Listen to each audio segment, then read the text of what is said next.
আমাদের প্রতিপক্ষ রাজনৈতিক দল ভুলেও রাষ্ট্র পরিচালনার দায়িত্বে চায়, নারীদেরকে তারা গৃহবন্দী করে ফেলবে।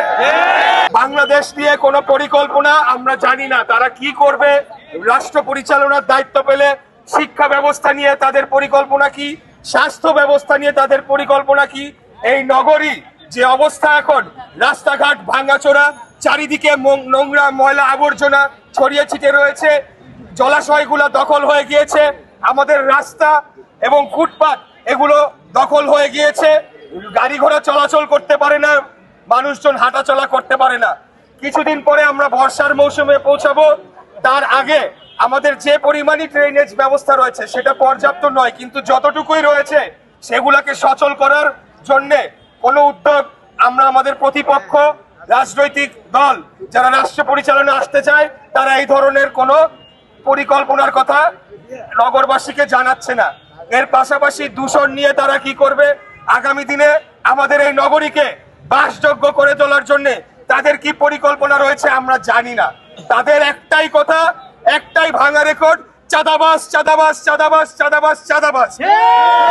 আমার কথা হচ্ছে চাঁদাবাজি যদি হয়ে থাকে সেটা নিয়ন্ত্রণ করা, সেটা রোধ করা একটা সরকারের দায়িত্ব।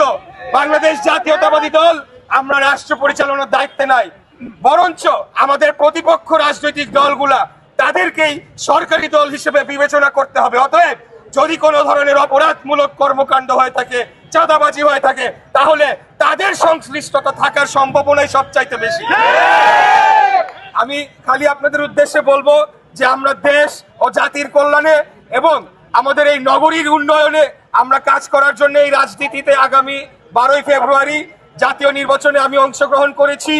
আমি আমাদের এই এলাকার ভোটাররা যারা রয়েছেন, বিশেষ করে আমি আমাদের নারী সমাজের উদ্দেশ্যে বলতে চাই, আগামী 12ই ফেব্রুয়ারি আপনারা যে কোনো মূল্যে, আপনাদের যদি একটু কষ্ট হয়, একটু যদি হেঁটে গিয়ে লাইনে দাঁড়িয়ে ভোটটা দিতে হয়, তারপরেও আপনারা কেউ ভোটটা মিস করবেন না। সবাই 12 তারিখে আপনারা ভোট কেন্দ্রে যে ভোটটা দিবেন এবং আমাদেরকে একটা ভোট দিবেন, ধানের শীষে ভোট দিয়ে আপনাদেরকে জয়যুক্ত করবেন। কারণ যদি কোনো কারণে আমাদের প্রতিপক্ষ রাজনৈতিক দল ভুলেও রাষ্ট্র পরিচালনার দায়িত্বে চায়, নারীদেরকে তারা গৃহবন্দী করে ফেলবে, তাদেরকে ঘরের ভিতরে আটকিয়ে ফেলবে, তাদের কোনো কর্মসংস্থান হবে না, তারা নির্বিঘ্নে চলাফেরা করতে পারবে না, তাদের ব্যক্তি স্বাধীনতা হরণ করা হবে। তারা তো আমাদের সবারই স্বাধীনতা হরণ করে ফেলবে, নারীদের তো আরো বেশি করে করবে।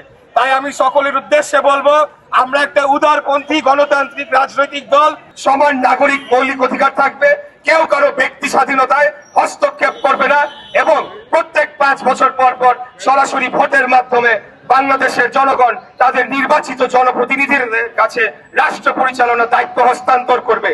আমরা মনে করছি আমাদের প্রতিপক্ষ রাজনৈতিক দল বা আমার প্রতিদ্বন্দ্বী রাজনৈতিক দল যদি আমি বলি, তাহলে তাদের এই বিষয়ে সুস্পষ্ট কোনো নীতিমালা, ভিশন, দিক নির্দেশনা কিছুই নাই। একটা কথা বলি যে যার বক্তব্য দুর্বল হয়, তাদের বক্তব্য অশালীন হয়, সেটার আপনারা একটা উদাহরণ গত পরশুদিন দেখতে পারবেন।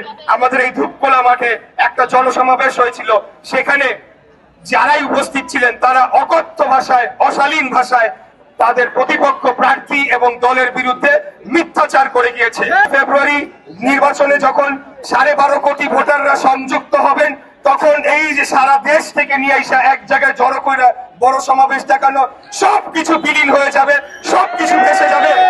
আমরা যদি একটা থানার প্রোগ্রাম করি, তাতেও এর থেকে অনেক বেশি লোক আমরা দেখাতে পারবো। এটা কোনো বিষয় নয়, লোক দেখানো বিষয় নয়। বাংলাদেশের সব মানুষ রাজনীতি করে না রে ভাই, সবাই দল করে না। সাধারণ মানুষ ভোট দিবে আগামী 12ই ফেব্রুয়ারি। সাধারণ মানুষের জন্য আমাদের প্রতিদ্বন্দ্বী দলের কি পরিকল্পনা রয়েছে সেটা আমরা জানতে চাই।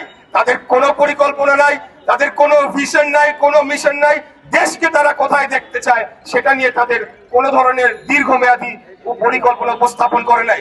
আমরা সুস্পষ্ট ভাবে বলেছি, আগামী দিনে এই বাংলাদেশকে একটা বাসযোগ্য নগরী হিসেবে গড়ে তুলতে চাই, সকল মৌলিক অধিকার জনগণের নিশ্চিত করতে চাই, আমাদের নগরীর যে বহুমুখী সমস্যা হয়েছে সেগুলোকে নিরসন করতে চাই, দূষণ মুক্ত একটি আগামী দিনে বাসযোগ্য নগরী, যেখানে আমাদের পরবর্তী প্রজন্মরা সুস্বাস্থ্যকর একটা পরিবেশে বেড়ে উঠবে।